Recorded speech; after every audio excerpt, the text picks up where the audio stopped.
joining us. So that was all. Thank you. If that's the case, the next time, say, no, not 1 minute, and just jump in, honestly. Yeah, I forget to record and I forget to unmute all the time. I don't know what is wrong with my brain, but it doesn't remember to do that. So this week you read a lot. Well, you will be reading a lot. And some of this, I know you may not have actually had a day that you can sit and read your work yet. But the Cresswell and the Glessna pieces are really looking at what interpretive inquiry is at, which is a way some people use to talk about qualitative work. They call it looking at things with an interpretive lens instead of saying qualitative research study. There's a couple different ways that people frame that. I'll be getting to all your stuff from last week tomorrow. So this is kind of overlapping to Wednesday, and it's going to be a much better day to try and catch up on things. I think that the Cresswell that's linked in the wiki is a really great explanation. That's the book I wanted you to have, but I didn't want you to have to buy $200 books. So that one talks an awful lot about the different approaches that people take, whether it's an ethnography or whether it's a grounded theory or something like that. I am taking the stance, and I talked about this with Troy yesterday, and he agrees with me that this is a good approach. We don't have 4 weeks to spend delving really deeply into each of these different approaches, whether you want to do a phenomenology or whether you want to do an ethnography or a digital ethnography or just case study. We don't have the time to really thoroughly investigate those and still give you the skills to do the qualitative research. So the way I'm going to do this with you is you're going to outline your study, you're going to look at your research frameworks that you're using with the literature, and then we're going to kind of say, okay, so the questions you're asking actually are mapping backwards onto an ethnography or phenomenology or grounded theory, and this is the way you would approach it then. So we're going to look at what you want to do and kind of backwards map it onto the approach that you are taking.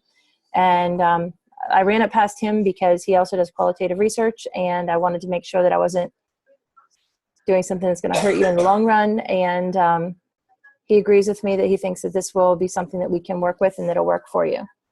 The other 2 articles that I gave you that are on there are the newer perspectives. One of them is a digital ethnography, and one of them is research with some wearable technologies, which is also a pretty new thing.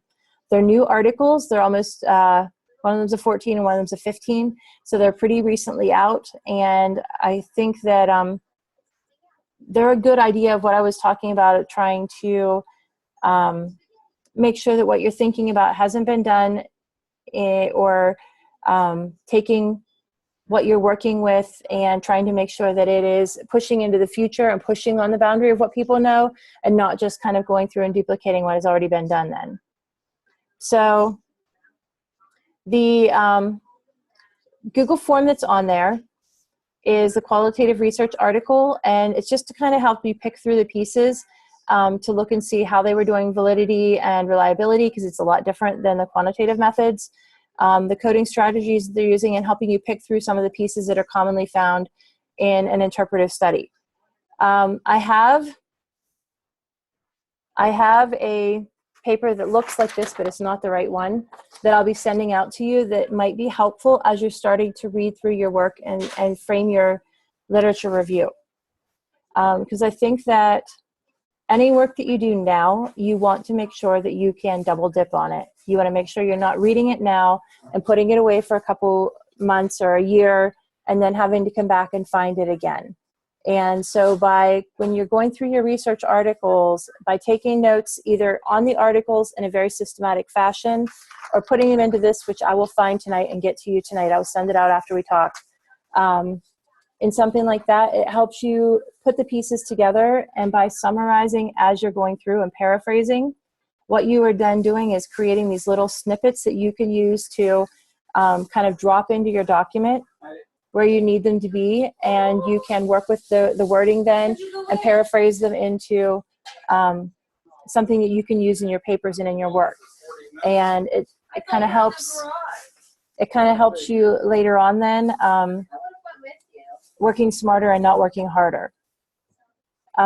So with that then, the elements of qualitative. Yeah,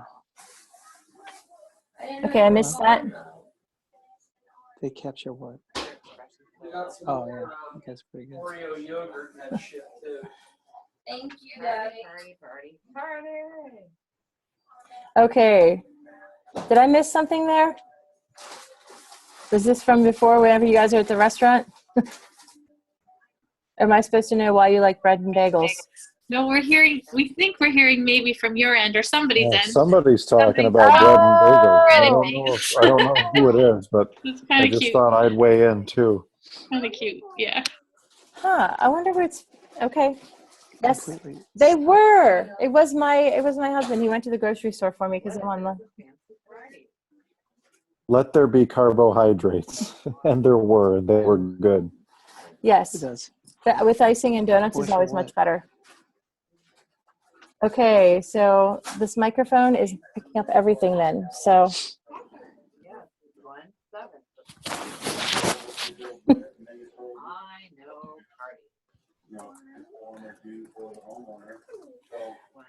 okay, so in looking through the readings for this week, the first piece that I wanted to ask you then is, first of all, I want to apologize greatly for the confusion in where to find what document because of the multiple Crestwell documents and the multiple places that I posted them.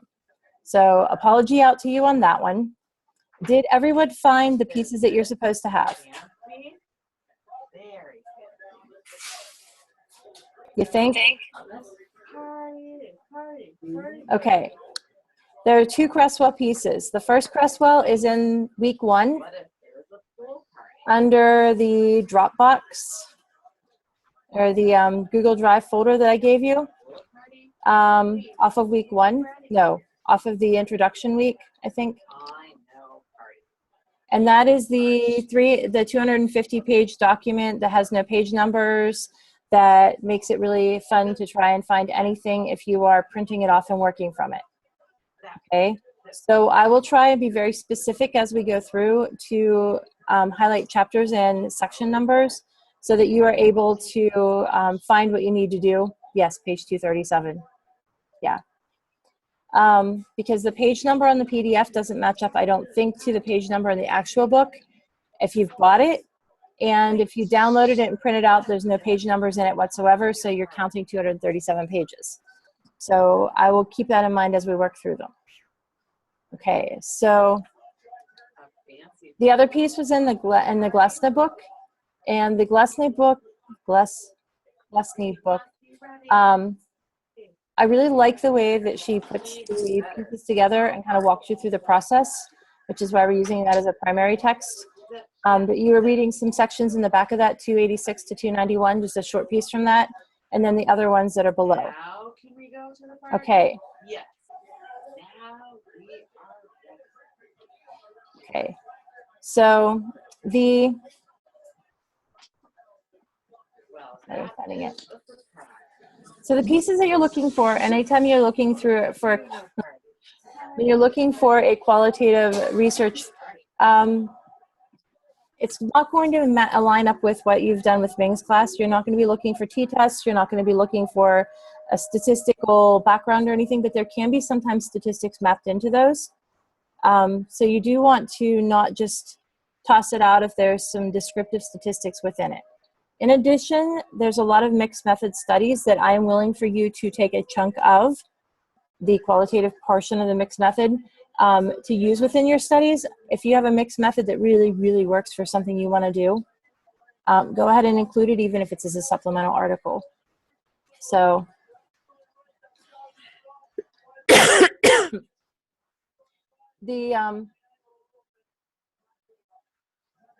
so as everybody's working with your own documents as well as the ones that I had given you, have you been able, I don't know how you guys work.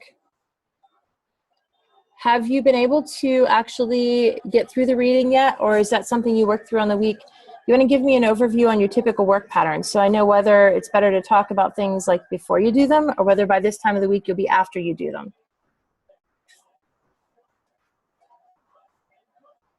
Okay. You can talk. I don't care. You can hear background. Well, there's no background, but Tammy will just hear me twice. Yeah. I did most of last week's readings, and I figured out what this week's readings are, but have not actually read them. I don't know if that's Okay. normal, though. I'm not trying to sell that as normal. There's a conference going, well, as you know, there's Yeah. a conference going on. So And all I've kinds of stuff. I don't think I'm in my normal pattern yet. All right. So for the most part, you're reading and doing all your writing and all of that on the weekends for the most part. Yeah, for me, I'm doing the same thing. I try to get to the readings during the week, so I haven't started for this week yet. I try to, because I can carry those with me. I can get through the readings during the week, but then writing usually is on the weekend. That's when I have time to sit down with a computer and do that kind of stuff. Okay. Same here. That's about right. Yeah, I would concur. I try to do the readings and background things during the week, but week deadlines for deliverables is very tough. The deliverables happen on the weekends. Okay. So when we're actually working through this stuff, it would be easier for us to be talking about last week's stuff on a Wednesday night than it is to talk about this week's stuff on a Wednesday night. I see most of your heads saying yes. Okay. If you want us to have read it all, yeah. Yeah, if I want you to know what I'm We can talking fake it till we make it. That's okay. Well, if I want to have a good conversation with you about something that's in the reading for this week, then it should have been assigned last week then for you. Okay. I should have asked you this last week whenever we were talking then. I don't think anyone's ever asked us this question, Jen, although I'd invite to be corrected if I'm wrong. So that might be why we seem bewildered. I don't recall ever being asked, did you read all this stuff yet? Or are you about to? Or when do you? Or anything of that sort up to this point. Well, like Heather said, and I've been guilty of it too. I mean, to be honest, when I was taking my doc classes, there were weeks that I had 1,000 pages to read because I was taking way too many classes at one time to try and get all of it done in a year. So there were a lot of fake it till you make it, and that's not necessarily the best way to go into things. So if that's how it's, I mean, I appreciate the fact that you're willing to try and do that for me. But if it's going to be more beneficial for you to actually like have read the stuff and go through it and then talk about it, then I would rather do it that way. So, and you guys are my guinea pigs too. I've not had a doc class before, and I've not taught this class ever before. So, yeah, we'll see. If I get a rehire for next year, then we'll know that everything went. Well, I kind of think of this, like I said on the very beginning of the class, this is really, I consider it cognitive apprenticeship. Whenever I started, I got dropped in with my advisor my very first year, and I was her only graduate student, and she was a brand new professor. And so I got to see what it's like to try and craft a research agenda and try and get your papers out and try and like make these connections to schools and things in the area that you need to have access to do your work. And so even crafting classes and working with it like this, I would rather have you guys being a partner with me in it.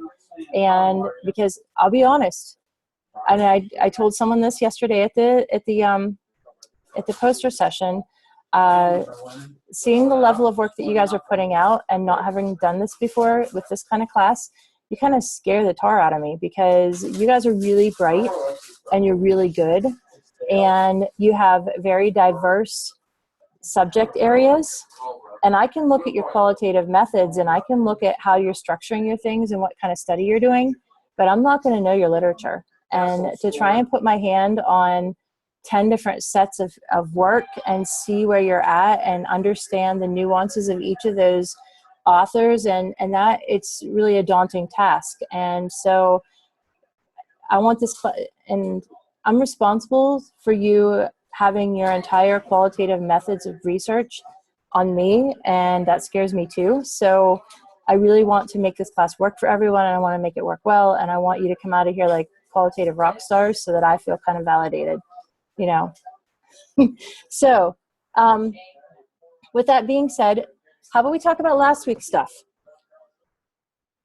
Last week you wrote me your position paper, which I haven't even looked at yet. So those of you that were like, well, I'm not even going to have it in until Monday night because I had issues or whatever, which, you know, he's not here. Okay, for this week, This week, really, you're having very little due because of the issue with, I'm having trouble getting my windows to close. Because of the issue with hypothesis and not actually having to do the group annotation, this week, all that you really are having due is you're going to take 3 of your 5 and you're going to drop them into this Google form that I have on week 2.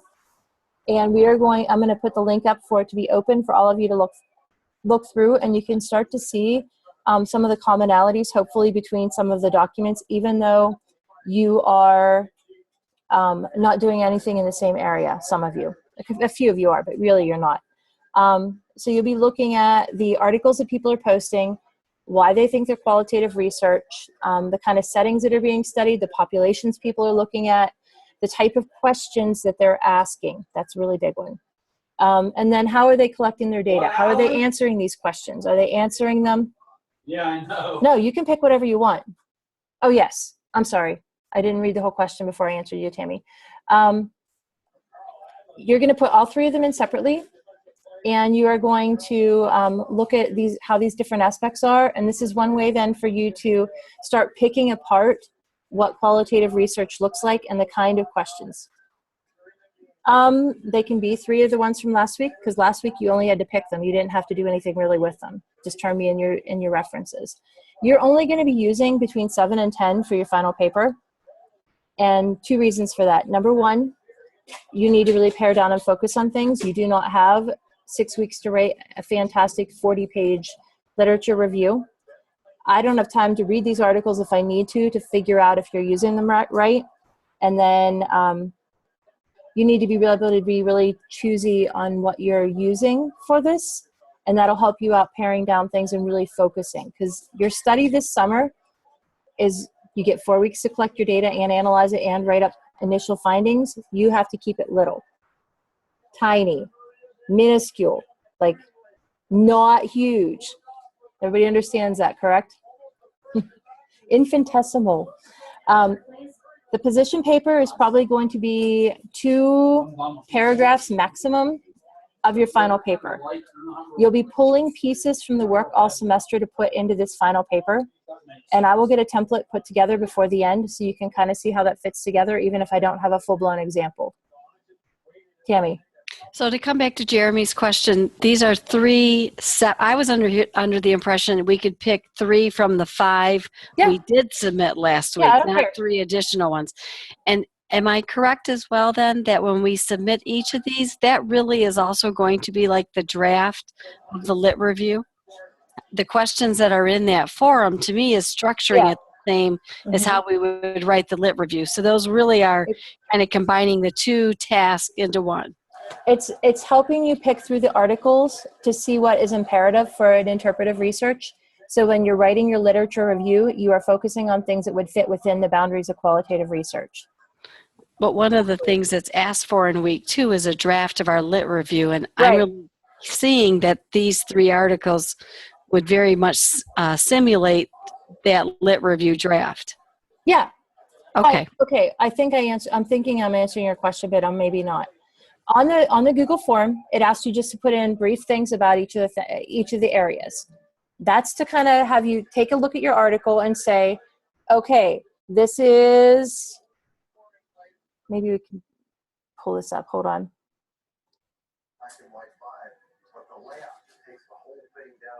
One of the documents that I gave you, I thought was online access here.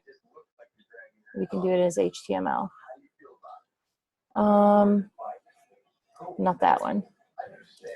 Nothing wants to close on my text as a PDF. Maybe it's the other one here. I think Jennifer had asked for the title and then the citing, research question. Oh, first of all, what type of study it was. Right. So I can't even pronounce these words. I'm sorry, but it had the case study, phenomenology. So you had to identify that, and then the research question. Right. The approach used the setting, the population study, the research questions, the forms of data, did the interview, observe, record, use, document, the data analysis, validity, reliability. Was this addressed? If so, how? Yes. So those are pieces that you could use within your literature review. Okay. That would be something, that's why I was trying to get one of these documents to pull up so that I could show you. And are you going to send us another template, Jennifer, that gets us to it, or? Sort of. Okay. Okay, so I think I'm sharing this with you. Yeah. Oh, hold on. Your faces are over top of my entire window. There we go. Okay, so if you can see this on here, to kind of go down through this, how you would pick it apart for the, let's see if I can do this, for the Google Doc. So the first thing on the Google Doc that it asks you to do is, the name and the citation, and then what kind of approach is used. So sometimes in these, it's going to give you an idea of what kind of approach is being used. Like the other one, it was a flat out, it was an ethnography with this. So with this, as you're reading down through, it says a qualitative thematic analysis. That tells you that it's a qualitative research study, but it's not giving you necessarily what kind of research study it is. So as you're reading down through, okay, a lot of times when they're going to tell you if it's an ethnography or something like that, it's going to be ending up in the methods section. That scroll down for you. I'm not sure how this short. Okay, so whenever you're looking down through here, then they're using a Likert scale, so that could fall into quantitative research. But the second piece of it is asking them about the ways that it makes their work more productive in that. So those are going to be questions that people are writing out. So when they're writing them out, that's going to be something that you could use as a document analysis for your qualitative research study. That's a way to gather some information without interviewing or observing. So what they're looking at with this, they don't specifically say what one of these, what it's actually going to be. They're talking about the different types of coding and all of these things that are in here, but they don't actually come out and they don't actually say like, okay, this is an ethnography, this is a phenomenology, this is a narrative. Okay, so the Cresswell piece that I gave you as a link within week 2 goes through these 5 different approaches and kind of lays them out for you. Ethnography, you're always going to be looking at the culture of it, how it works together socially, how they collaborate on it or something like that. Phenomenology, you're looking at the lived experiences of one person or a group of people, how they went through it.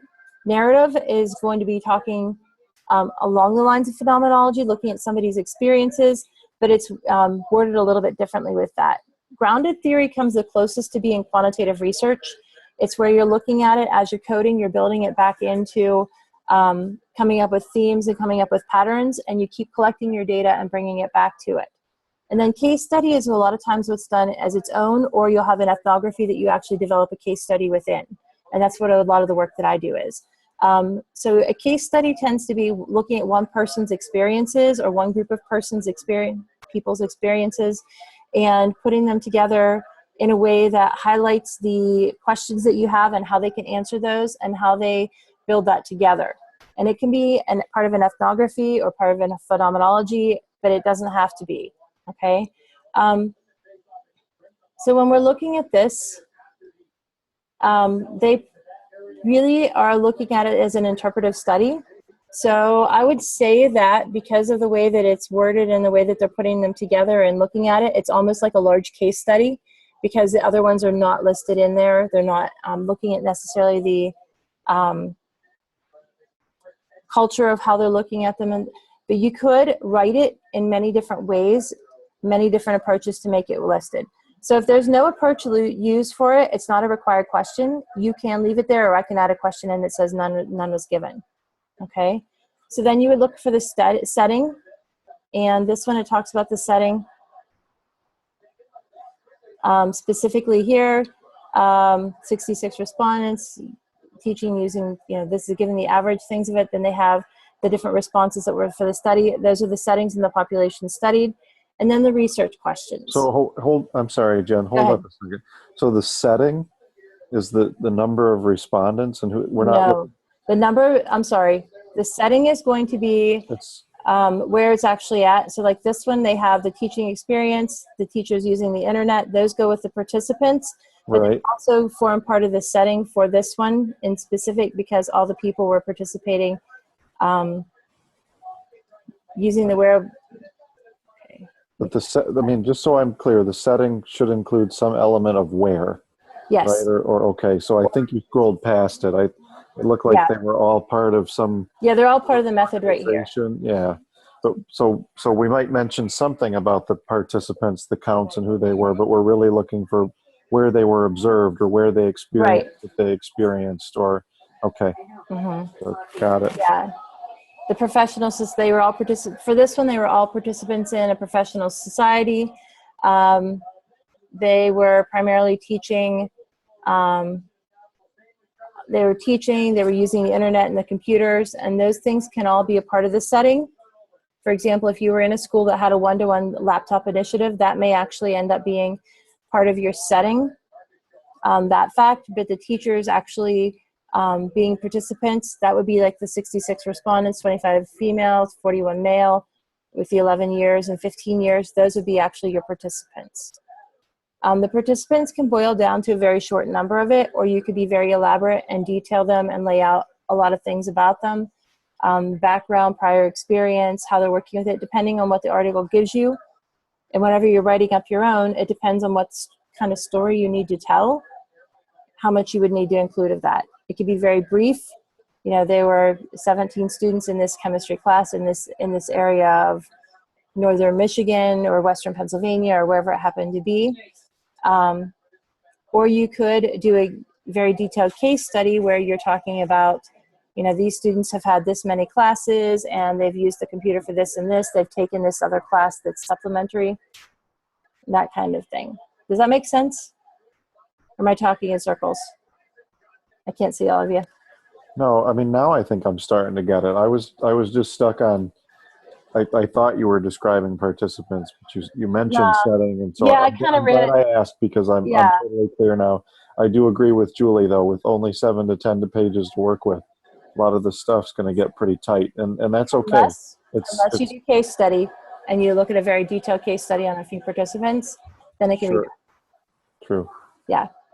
Well, I'm trying the 7 to 10 pages. I mean, I realize some of you are longer writers, but you have to think about it like this too. You could put all your demographics for your participants in a table in the appendices. You could put all of your oh, don't misunderstand me. I'm excited about being allowed to be brief. I'm cool with it. And you made a good case last week for, you know, fitting our work into a journal's requirements, and there's all kinds of good reasons to learn. For EdTech, the number 2 journal in the world right now is British Journal of Educational Technology, BJET, 4,000 words to 4,500 words, period. And you have to not only make your case with your study and your connection to theory, but you also have to link it to practice and bullet points in your 4,000 words. I can't do it. I'm just going to say, first, apologies for being late, but the second is, and what's the rationale for that? For what? Keeping it so brief? Yeah. The BJET journal uses that brevity because they align it with position papers that would go out to people that are actually working in the field. And position papers, white papers that go out to the field tend to be very brief in comparison to like a theoretical framework paper or something like that. And so they really want you to really, really tightly map your theory and your practice together. And a lot of them, some of them will, the submission guidelines can wiggle a little bit. So don't freak out about the fact that you're always going to be writing to 4,000 words. International Journal of Science Ed wants you to have between, which is something I'm publishing in, 7,500 to 8,000 words. But if they come back and they say you need to explain more here, then they give you a couple hundred more words to work with. It's interesting to me, it's just psychologically, that the trend seems to be that you're looking for so much information in qualitative research, but yet you write briefly. It seems to me like it's defeating the purpose for all the data that you collect. I don't know. Maybe it's just I just in this case, I guess. And I'm looking for the reference still. I know it's in one of the books that I have, but I can't find it to attribute it properly. But when you're looking at writing at your level right now, it's kind of like the bread on your sandwich. And I said this last week, it's the big whole picture. You need this big whole picture of everything to know what you can start to narrow it down to, this is the area that I'm interested in working. This is the area that I'm going to study exactly. This is the study that I'm doing. And then you go back to, and this is how it impacts the area that I'm working with. And this is how it impacts the field in general. And this is how it impacts the world as a whole. And there's your sandwich, like an hourglass. So part of it right now with making you do so much is to really get you to take all these big pieces that are out there and put them together and really make them work. And learning how they fit together. And like my first year, I look back on one of my papers that I wrote, and I'm just mortified that I thought it was a great paper, because one of the comments from the teacher was, you're cherry picking what you're using. And so I was taking a theoretical framework that belongs over here in qualitative research, and I was taking a chunk of something that is really, really focused on a quantitative question. And I liked how it lined up with this, so I just took it right out, and without any kind of wording or fixing it, I just dropped it right in there. So I was cherry picking my quotes to make my points, which is something you do need to learn how to do, but it was also not understanding the frameworks that they fit into. And kind of like, if I were to say hold to a wrestling coach, it means maybe, a half Nelson. And if I were to say hold to a music teacher, it means, the fermata where they're crescendoing and building this up. There's two totally different things for the same word. And the paradigms that you research in and that you do your work in are also going to have slight connotations that you need to learn how to kind of finesse that. And so you do a lot of writing now and a lot of looking at a lot of different things to be able to kind of find your path, so you pick people that go together. Because otherwise your editor comes back to you and says, no. So anyway, to go back to this, because I don't want to, I'm trying to be Ming here. I don't want to run you way over on your time. And so when you're picking through your studies, they may not always flush out this approach used for you. You can take a guess at it, or you can, I'll put another box in there that says unknown, or I think it is this, and you can put that in there with it. But the reason I'm having you do the Google form, and I'll put the link up for everybody's work to kind of be there, is so you can start to see primarily the kind of questions that people are asking, the kind of data that they're collecting to answer those questions, and then how they're actually starting to analyze them. All right, so the main way that you're going to be providing validity then and reliability is you're going to talk about the participants, and you're going to talk about how they fit together. The validity comes a lot of times from the triangulation of your data, where you have somebody says this, and somebody did this, and this piece of observation that I had over here also connected them. And so then I have this multi-layered thick description that tells you where these pieces are all connecting. And reliability, you're not going to get a statistical value to go with this. You're going to be looking at, does it make sense in terms of the other frameworks? And also, does it seem to hold true across the pattern that you have here, and then connecting with the other research that's been available? But it's not going to be a statistic or a number that you have, unless you have like a little study dropped in here that has, some Likert scales as well. All right, so with this article that is actually pulled up on here, there's my two criteria, original questions. Okay, so the basic question that they're asking here is, what are the educational affordances of wearable technologies? That's a really good qualitative question, because it's not a yes or no. That's kind of how, in my head, I frame a lot of times the quantitative work versus a qualitative or an interpretive look at things. Is it a yes or no question, or does it have a why or a maybe that kind of is attached with it? So what are the educational affordances of the wearable technologies is a really good, solid kind of qualitative question. So when you're thinking about the questions you want to ask about your work, You want to make sure that they fit the who, what, when, where, why, how, and not the yes or no's. If it can be answered with a yes or no, or with a one, kind of a one-word answer like, who is better, boys or girls, at this task, then you're looking at something that's not going to be a qualitative research type question. Now, the methods for this study that I pulled up that's on your page it's mostly a mixed type of methods study because they do have the Likert scale. But then the second part of it that I liked, and especially about it being wearable technologies because it's pretty new, is where they're asking them these questions and then they use cases and having them rate these cases in order to do that. So when you look down through then at the results, okay, these are the results that they found. The fact that they had affordances, and affordance is the benefit of it.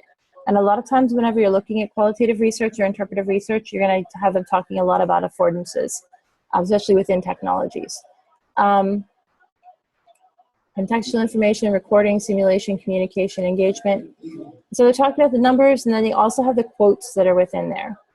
The quote, dropping the quotes within the dropping the quotes within here, providing an actual reference to someone or somebody that said something is one of the reasons we'll be transcribing data, and we'll be looking at that whenever we're coding, because that's one of the ways that we provide validity with our qualitative work, because you're going to use those quotes and things that people actually said or did to provide a point of evidence that links back to the questions that you want to answer. And they have a lot of these that are in here. Okay, they created a nice table. See, like this nice table that's in here, table 1, that could be in your appendix, and it takes a lot of space that you could use to write other stuff then.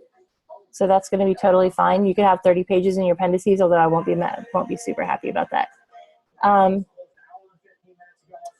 they get to the discussion, okay, the last two little bits right before the conclusion that I have highlighted on here, they talk about the weakness of the investigation and the scope of the paper. That is two ways that people sometimes will use to enhance the reliability and the validity of their study, because they're outlining the actual constraints in the context of where it's actually going to be done. And that limits the generalizability of it to other populations.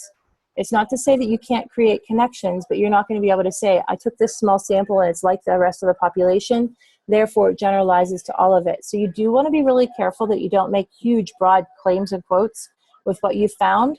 With what you found with these studies is going to be really impactful perhaps on your small area and perhaps outside of it as well, but you can't make a really broad thing that everyone that is wearing it has a wearable technology can do this or will do that, for example, using this study. Then the conclusion just kind of sums it all up and puts it all in one nice little neat package. Okay, another place for you to find really great stuff to look at in picking your number of articles that you want to work with, because they may change over the semester. If you find a paper you like that talks about really good things, track the references back, and then you kind of follow the reference trail. And Julie could probably tell us a whole lot more about this than I'm going to. But if you're going back through your paper and you find something you find is really interesting, you feel it's really an impactful part of the study and it would work really well with yours, you go to their reference, you pick that study out, and then you go look at their references. And that sometimes will give you a really broad idea of where they're pulling their information from and some ideas on where to look. Whether it's the journal that maybe is using a lot of that information in it, or the author maybe writes a whole lot about this. For example, wearable technologies, one of the big people in this right now in education is Victor Lee. So he does a lot of Fitbit stuff with elementary kids, tying it to math and statistics. So he's not going to maybe look at the affordances of the technology, but he's utilizing them. But his literature review is going to give you some of the stuff that would be important for a paper like this. Okay, and because we are getting lower on time, another thing I wanted to talk to you guys tonight about, and we kind of mentioned it really briefly before this, is the way that you are using your software to collect your information. All right, so if I gave you guys my huge disk, I'm going to turn off the sharing here so that I can see you guys. All right, so if I were to give you all my big hard drive, and let you look at all of my references that I've collected over the last 6 or 7 years, there would be probably 4,000 of them, and probably 100 of them have nice little titles and things on them, and the rest of them are labeled A715ZZ.pdf. Okay? It's bad. What happens then is you start to look for things and you spend all of your time looking for information and not actually utilizing it to write your paper. So having some kind of software package or some kind of organizational system that'll work for you is a good idea. Now, I know some people that have done all of their software stuff with Pages. They've organized all their PDFs with Pages. I know other people that have used Zotero is one. Mendeley is another. EndNote is one that somebody had mentioned earlier that people like. There are multiple other ones that you could use. You could use your Google Drive. You could use a Dropbox folder. You can organize them any way that you would like, but I'm going to strongly suggest that you pick a way and you stick with it and you use it, because otherwise you are going to end up with 1,500 PDFs to sort through, and then pretty soon it's easier to Google search it and download it again, and then you have 7 of the same document, none of which are named properly and none of which are saved in the same place, that when you need it really quickly to fix a citation, you aren't going to have. I'm speaking from experience. So I don't care what, and your other people are not going to care what package you pick. We're not going to force you to use something you don't want to use, but you need to pick something and you need to use it, and you're going to have to provide evidence to us that you are using it. Okay, that's what the weekly kind of bibliography things being dropped into your Blackboard shell over the summer. It's to kind of just keep a handle on your reading, see what you're reading, and see if we have ideas that maybe you should read something else that may help you out a little bit, and also to see how you're reading them, and if you have some way to manage what you're doing. So does anybody have a system in place now that you want to share? I know Jeremy had said, Preston, you're using EndNote. I am, and I'm a strong advocate for it, just because it's been saving me so far this past year. If you want to see it, I can bring it up real quick. But does anyone want to see EndNote? But I think most have seen it. I did do on our group site. I did do a little video screencast of how I use it. Is it still there, Preston? It's still there. It's still there, and I still and I keep expanding on its uses all the time. So I'm a real advocate for it. I had a really bad EndNote experience a while ago because it was only available on PC, and I'm a Mac user primarily. Well, interestingly enough, I use it both on Mac and PC as well as the web. And what's nice is you get the package, it all keeps everything in sync.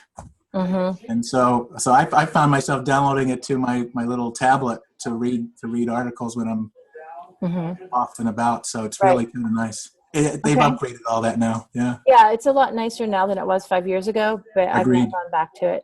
Yeah. All right, so Julie's going to talk to us really quickly about ReadCube. Yeah. I actually started using something called Papers 3, and then they merged with ReadCube, so I went and took a look at ReadCube, and I like it better, which is kind of sad. For me, it's more about making the things accessible on a mobile device and being able to search to find what I want. So I haven't played with it in terms of creating the citations, but that's not really I can do that. That's not, there are ways to do that. So that's not really my primary purpose. So for something like that, EndNote might be better. I think it does do that, but from what I've read online, the Papers 3 that I started with does a better job of generating the citations. But it does have a mobile app, so you can use it on a phone, on a Kindle, on an iPad, or whatever.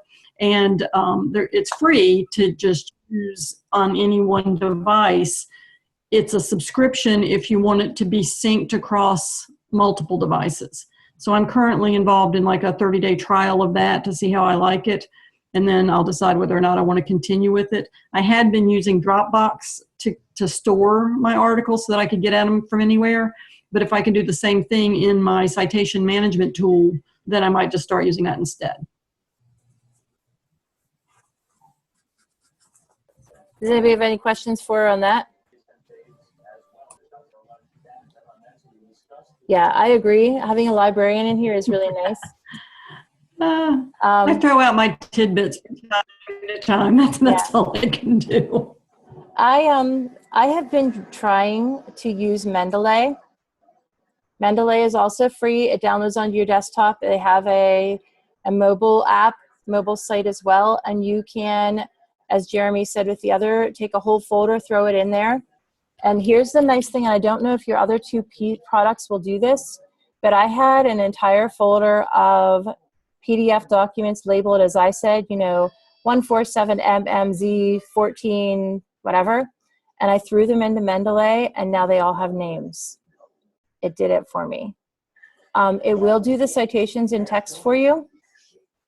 So this is another one, and the nice thing about Mendeley that I think is that you can make folders and share them with people. And so if there's like 3 of you that are working on a project on mobile learning, you can make a mobile learning folder and share it in Mendeley between the two, which yes, sometimes you do. However, sometimes you also end up paying for upgrades multiple times. But I'll share you that real quick. Yeah, Jen, I'll support you on Mendeley because I've been using that since we started in the fall. And it's been nice because, as you said, everything's right there. And then I have it across devices. I can actually access it at work from what I have here and then on my iPad. So everything's kind of synced up together. And what I like, too, is I can search for something using a search word, and it will go through all the PDFs I have there and find whatever it is in any article that has that on it. So, yeah, I see Preston doesn't like it, but so far so good. Well, yeah, hopefully I don't end up in Preston's camp, but it works so far. Yeah. The nice thing about this is that I'm not going to tell you which one to use, just that you have to use something. And if you want to use Dropbox and make nice little folders in your Google Drive or in your Dropbox so it syncs across devices and that works for you, fine. If you want to use EndNote, great. If it works for you, I have a friend who's an EndNote fanatic for the past 10 years, and that's great. But yeah, nothing has saved me in any of mine. I'm definitely do it wrong and search for it later. But so those are some of the things with it. So for this week, what the class actually is coming down to then is you're basically going to play around with your lit review. You can turn your lit review into me at the end of the week as just a, you can turn it in as like a formal written lit review, like a kind of paper about the 5 to 10 articles that you think you might be using. You can turn it in as like an expanded bibliography where you have, or expanded outline, I'm sorry, where you have your, topics that you think you're going to cover with your lit review and then how they fit into it. I'm also fine with you turning me in a nice annotated bibliography, not the version Mike had you do. Okay? And by annotated bibliography, and I'm going to send you, like I said, I'm going to send you a chart that looks a lot like this. And what it'll be doing is kind of the same thing that the Google form had, the citation, the different aspects of the study, and then a brief kind of explanation of the findings of it. I don't know. I was told that you guys were told how to write an annotated bibliography, and that it was an extensive one. And I said, I thought annotated bibliography was 2 paragraphs. Okay. So by what I'm meaning with the annotated bibliography for this week, or lit review, or outline, however far you are along about thinking about your things, something by the end of Sunday that says, this is the stuff I've read, this is how I see it fitting in with my study, and this is where I think I might go with it. And that's basically all I'm expecting out of that. Okay? Don't follow his. Well, I don't know. You may want to follow his. I didn't see it. So I just know that he said it was extensive for the annotated bibliography. Any annotated bibliography I've ever done has been 3 paragraphs, 2 paragraphs to 3 paragraphs maximum about the article. So, okay, that's all they were? Okay. When I said that to him, he said, oh no, they were expanded much greatly. Okay. All right, that's nice to know. Okay, so you can turn me in any of those things by the end of the week. You can turn me in extended annotated bibliography. You can turn me in a outline that has just kind of the key points and then a little bit of how you see it fitting. You can turn me in a written out literature review, however you feel it works with your stuff so far. Okay, this is just a checkpoint along the way. And make sure you read everything, and then I won't talk to you next week. But when I do talk to you again, I will change up my expectations of what we'll be talking about based on the fact that we'll be a week behind. So I'm going to talk to you in week 4. Week 4 is IRB. Yes, Tammy, just drop right in. When under deliverables, it says we need to do crowd source. That was the hypothesis that I forgot to take out of there. Your Google form is going to count as your crowdsourcing, and I will put a link out to all of you with all of your answers.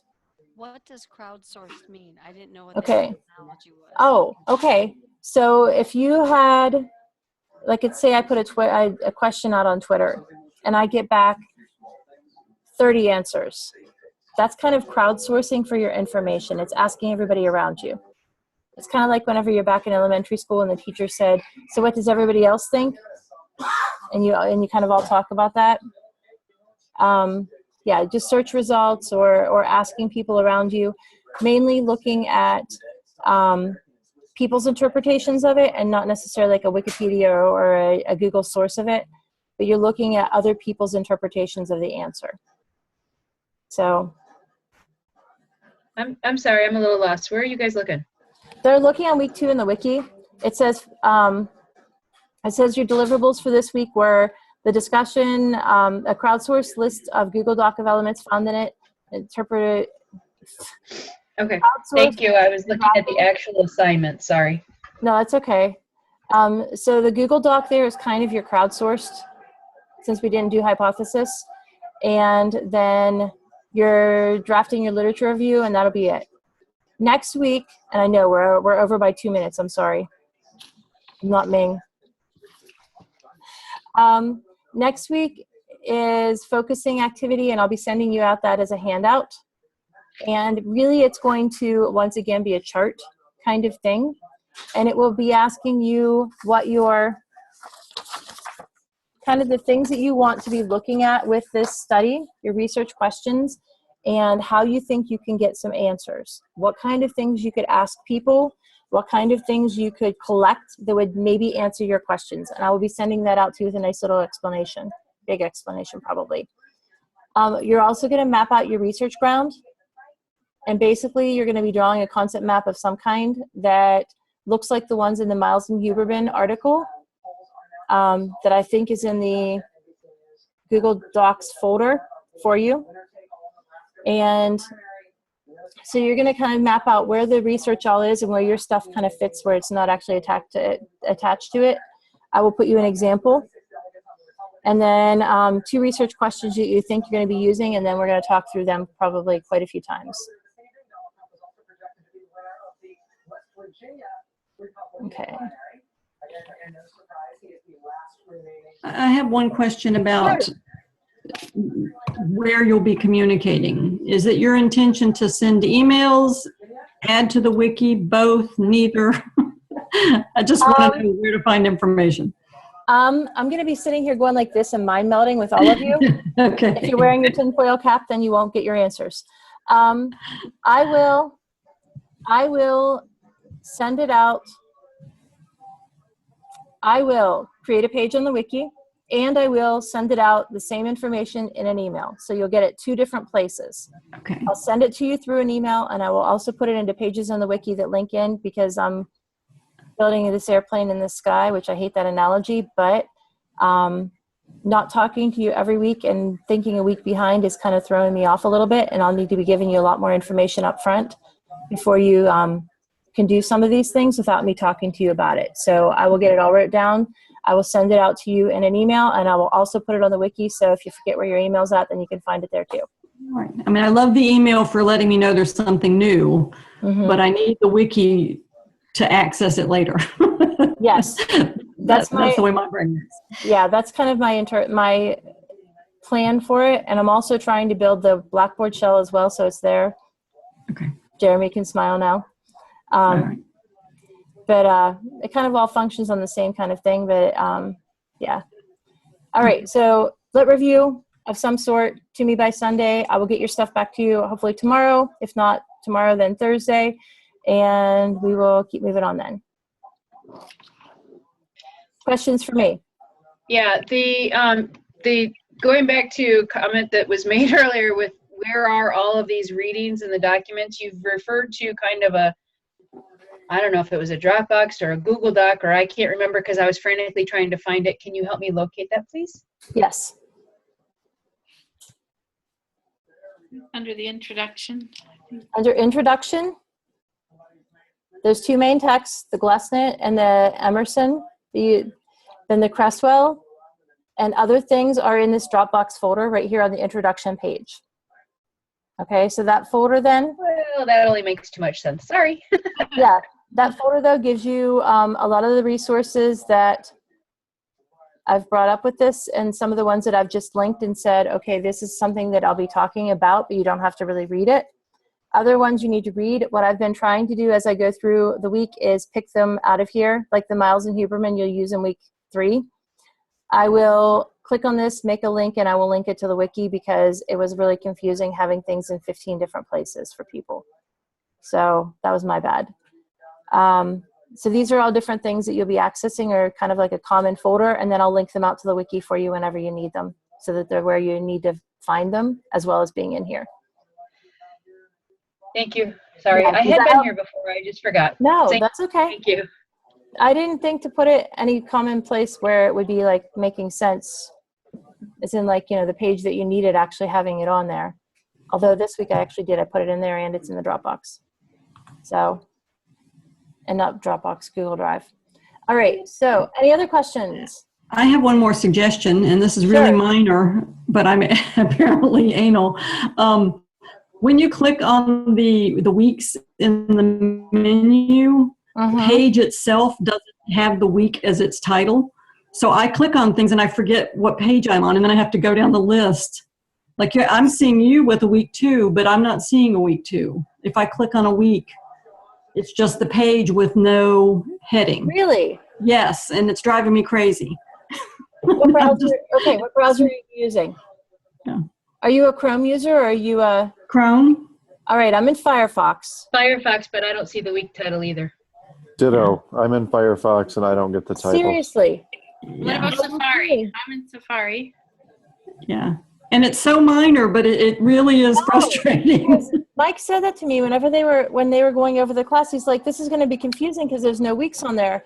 But you can see from my screen share, I have a week on there. I didn't know what he was talking about. Yeah. I wonder if you sign into the wiki, it might give it to you. I'm signed in and it's not showing. Or at least, well, let's. Okay. So this is what I'll do. Yeah.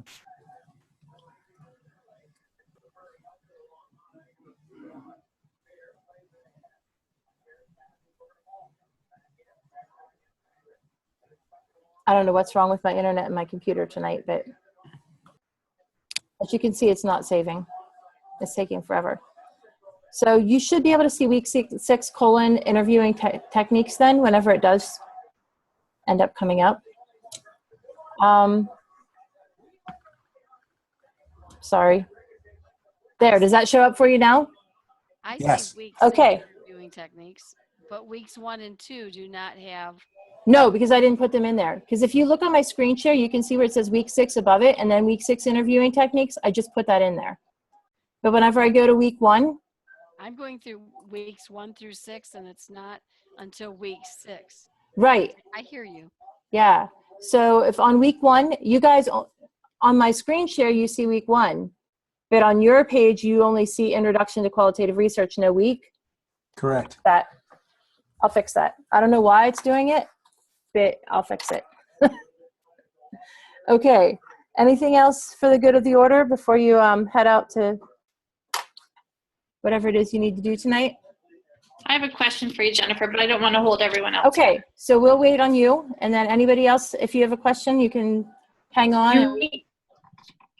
Do we need to be added as members to your page? Does that matter? I don't know. Here. We found, Jen, with using the discussion forum in this wiki space with Catherine's class, that you had to be signed in, logged in, and some other way confirmed, blessed, and every other way wonderful. I think too that if you're using the discussion board in the wiki, if you're in Chrome, it works really great, and if you're in Firefox, you can't see it. So.